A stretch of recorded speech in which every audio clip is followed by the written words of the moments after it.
ایک صاحب کا واقعہ میرے سامنے آیا، مسلمان تھے، ساری زندگی ایک اشکال کا جواب نہ ملنے کی وجہ سے گمراہی میں گزری۔ انہوں نے اپنا واقعہ بیان کیا ہے کہ میں کہیں بہت پہلے کی بات ہے، کہیں کسی غیر مسلم نے مجھ پر اعتراض کیا کہ تم مسلمانوں کے جو پیغمبر ہیں معاذ اللہ نقل کفر نباشت، وہ تو معاذ اللہ عیاش تھے، انہوں نے تو 9 شادیاں کی ہیں بھائی، یہ کیسے پیغمبر ہیں، یہ کیسے آخرت کے خوف رکھنے والے؟ کہہ رہے ہیں یہ اشکال میرے دل میں، اس اشکال نے ایسے وسوسے پیدا کیے کہ میں اسلام سے دور ہو گیا۔ حالانکہ ان کو چاہیے تھا کسی عالم کے پاس جا کے اپنے اس اشکال کو حل کر لیتے۔ انہوں نے کہا یار یہ تو بڑا اشکال ہے، 9 بیویاں رکھی ہوئی ہیں ایک ٹائم پہ، اور امت کو 4 سے زیادہ پر کیا لگائی ہوئی ہے؟ پابندی۔ اور پھر 9 سال کی عمر کی لڑکی سے بھی شادی کی، حضرت عائشہ سے۔ تو کہتے ہیں میرے دماغ میں اتنے وسوسے آئے نا کہ میری زندگی کس میں گزری؟ عیاشیوں میں، ساری جوانی عیاشیوں میں برباد کر دی، جو اصل عمر ہوتی ہے انسان کی بننے کی۔ لیکن اللہ کا فضل ہوا، کہتے ہیں میں نے کسی عالم کا کہیں بیان سنا، اس بیان میں وہ تذکرہ کر رہے تھے، انہوں نے مجھے اس کی پوری حکمت بتائی، تو میرا دماغ صاف ہو گیا کہ یار میں خامخواہ میں گمراہی میں پڑا رہا ہوں۔ میں بھی ایک دفعہ ایئرپورٹ پہ تھا نا، ایک خاتون بڑی لبرل قسم کی، وہ آئیں اور مجھے کہنے لگیں کہ آپ مفتی طارق مسعود صاحب ہیں؟ میں نے کہا جی۔ ایک سوال پوچھنا ہے، آپ ناراض تو نہیں ہوں گے؟ پوچھ لیں، میرے گھر والے بھی ساتھ تھے۔ میں نے کہا پوچھ لیں۔ تو میں نے کہا، کہتی ہیں کہ میں نے تجربہ یہ ہے کہ جب مولانا ٹائپ کے لوگوں سے اس طرح کا سوال پوچھو تو وہ غصہ کرتے ہیں۔ وہ کیا کرتے ہیں؟ غصہ، اور گستاخی کا فوراً فتویٰ لگا دیتے ہیں کہ آپ تو نبی کے گستاخ ہو۔ میں نے کہا آپ بالکل آزاد ہو کے سوال پوچھیں، میں آپ پہ گستاخی کا فتویٰ نہیں لگاؤں گا۔ العیس سوال، حدیث میں آتا ہے کہ جو محتاج ہے نا اس کا تو علاج ہی سوال میں ہے، اگر اس پہ سوال پہ پابندی لگا دو گے وہ بیچارہ کیسے، وہ گستاخی کے چکر میں ہی لگا رہے گا۔ اگر ٹھیک ہے سوال مہذب انداز میں ہونا چاہیے، الفاظ شائستہ ہونے چاہیے۔ تو ان محترمہ نے سوال یہی کیا جو ان صاحب نے کیا تھا کہ نبی صلی اللہ علیہ وسلم نے 9 بیویاں کیوں رکھیں، اور اتنی کم عمر لڑکی سے آپ نے نکاح کیوں کیا؟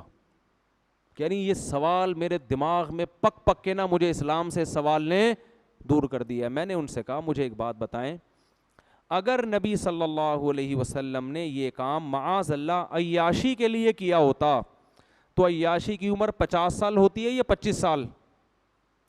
بولو نا، عیاشی کی عمر 50 سال ہوتی ہے یا 25 سال میں زیادہ عیاشی ہوتی ہے؟ 25 سال میں ہوتی ہے نا۔ 25 سال میں آپ صلی اللہ علیہ وسلم 40 سال کی عورت سے شادی کر رہے ہیں جو 2 دفعہ بیوہ ہو چکی تھی۔ نہیں آ رہی بات میرا خیال؟ ایک تو 25 سال میں کوئی عیاش آدمی 40 سالہ عورت کنواری سے بھی شادی نہیں کرے گا، کر کے تو دیکھو ابھی پورا خاندان کاٹ کے پھینک دے گا آپ کو، اول تو خود ہی نہیں کرو گے۔ نمبر 2، 25 سال کی عمر میں 25 سال کی اگر بیوہ مل رہی ہو تو اس سے بھی کوئی شادی نہیں کرے گا، اور 25 سال کی عمر میں ایسی بیوہ جو 2 دفعہ بیوہ ہوئی ہو اور اس کی عمر 25 سال ہو اس سے بھی کوئی شادی نہیں کرے گا، تو 2 دفعہ بیوہ ہوئی ہے۔ تو نبی ایسی خاتون سے پہلی شادی کر رہے ہیں 25 سال کی عمر میں جو بیوہ بھی ہے 2 دفعہ بیوہ، اور عمر بھی کتنی ہے؟ 40 سال۔ اور عرب میں 10 بیویاں رکھنے کا رواج تھا، یہ تو اسلام نے 4 پہ آ کے باؤنڈ کیا ہے۔ 10 بیویاں رکھنے کا رواج تھا، مگر 15 سال جو جوانی کا بہترین حصہ ہے وہ اسی ایک عورت کے ساتھ گزار دیا، دوسری شادی نہیں کی۔ بہت مشکل ہے بات سمجھانا۔ اس سے صاف پتہ چلتا ہے کہ ہمارے نبی کے مزاج میں عیش و عشرت بولو نہیں تھا۔ حالانکہ عرب میں کم عمر لڑکیوں سے شادی کا رواج بھی اور 10 بیویاں رکھنے کا رواج تھا۔ بہت سے صحابہ مسلمان ہوئے ہیں نا، تو جب اسلام قبول کیا ان کے نکاح میں 10 بیویاں تھیں، آپ نے فرمایا 4 کو رکھو باقی سب کو کیا کر دو؟ چھوڑ دو، 4 سے زیادہ کی اجازت نہیں ہے۔ تو جس ماحول میں 10 بیویاں رکھنے کی اجازت ہے، جس میں آپ کو آفریں کی جا رہی ہیں کہ آپ اپنے مشن سے پیچھے ہٹ جائیں، عرب کی سب سے خوبصورت ترین عورتوں سے ہم آپ کی شادی کرا دیں گے، لیکن آپ صلی اللہ علیہ وسلم فرماتے ہیں کہ میرے ایک ہاتھ پہ چاند اور ایک پہ سورج رکھ دو گے میں اپنے مشن سے پیچھے نہیں ہٹوں گا. اور 15 سال آپ نے 40 سالہ بیوہ کے ساتھ گزار دیے, جوانی کا بہترین حصہ, جبکہ کلچر اور ماحول اور معاشرہ آپ کو زیادہ شادیوں کی پرمیشن کیا ترغیب دے رہا ہے. اس زمانے میں کلچر تھا, ایک کو معیوب سمجھا جاتا تھا. پھر جب آپ کی عمر 50 سال ہوتی ہے اور ہجرت کا وقت آتا ہے, اس وقت آپ دھڑا دھڑ نکاح کرتے ہیں.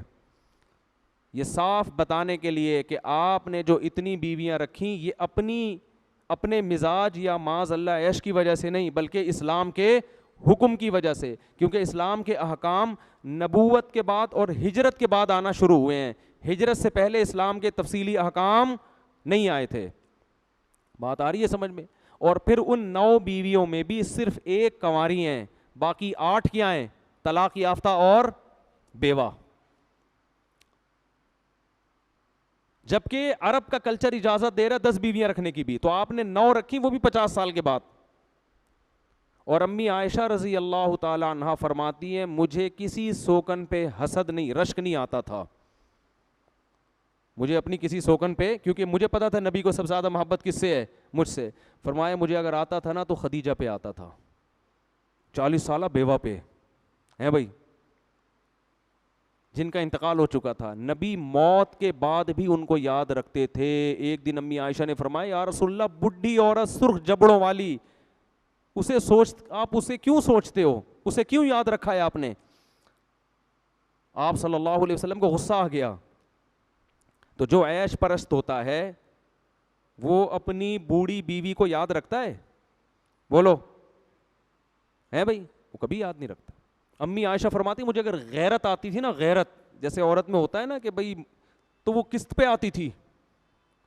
وہ نبی کی حضرت صفیہ رضی اللہ تعالی عنہ حسن و جمال میں مشہور تھیں. حضرت عائشہ کا حسن و جمال نہیں تھا. حضرت عائشہ کو نبی سے جو یعنی اتنا نہیں تھا, نبی کو جو امی عائشہ سے محبت تھی وہ آپ کی علم اور فقہی بصیرت اور ذہانت کی وجہ سے تھی. ذہین بے انتہا تھیں, اس لیے محبت تھی. ورنہ آپ صلی اللہ علیہ وسلم کی دوسری زوجہ حضرت عائشہ سے زیادہ خوبصورت تھیں, لیکن اس خوبصورت بیوی پہ حضرت عائشہ کو رشک یا غیرت نہیں آتی تھی. ان کو پتا تھا نبی کی طبیعت ان کی طرف زیادہ مائل نہیں ہے, اگرچہ وہ خوبصورت ہیں. نبی مجھ سے زیادہ محبت کرتے ہیں کیونکہ اللہ نے مجھے ذہانت دی ہے, علم دیا ہے, اور میں ابو بکر کی بیٹی ہوں. لیکن امی عائشہ فرماتی ہیں مجھے اگر غیرت کسی زوجہ پہ آتی تھی, یعنی غیرت کا مطلب جیسے سوکن میں ہوتا ہے نا کہ کاش وہ زوجہ آپ کی زندگی میں نہ آتی, وہ کس پہ؟ خدیجہ پہ. ایک ہندو نے لکھا ہے, میں نے خود پڑھا ہے ہندو کی کتاب میں, ہندو نے لکھا ہے کہ اس قدر اپنی پہلی بیوی سے محبت کرنا جس کی عمر بھی زیادہ ہو, یہ عیش پرست آدمی کا کام نہیں ہو سکتا. اور امی عائشہ نے جب فرمایا نا کہ آپ ان سے اتنی محبت کیوں کرتے ہیں, فرمایا اے عائشہ اس نے مجھے اس وقت سہارا دیا جب میری قوم نے مجھے دھتکار دیا تھا. تو آپ ان کی کوالٹیز دیکھ رہے ہیں, صفات دیکھ رہے ہیں. عیش پرست آدمی صرف شکل دیکھتا ہے, اوصاف نہیں دیکھتا. تو ہندو نے لکھا ہے کہ نبی نے جو بڑی عمر میں جا کے اتنی شادیاں کی ہیں, ہندو اس کا اعتراف کرتا ہے کہ اس سے صاف پتہ چلتا ہے اس عمل کا مقصد اپنی قوم کے مردوں کو کثرت نکاح کی ترغیب دینا تاکہ وہ بھی معاشرے کی بے سہارا عورتوں کو سہارا دیں. آئی بات سمجھ میں کہ نہیں آئی؟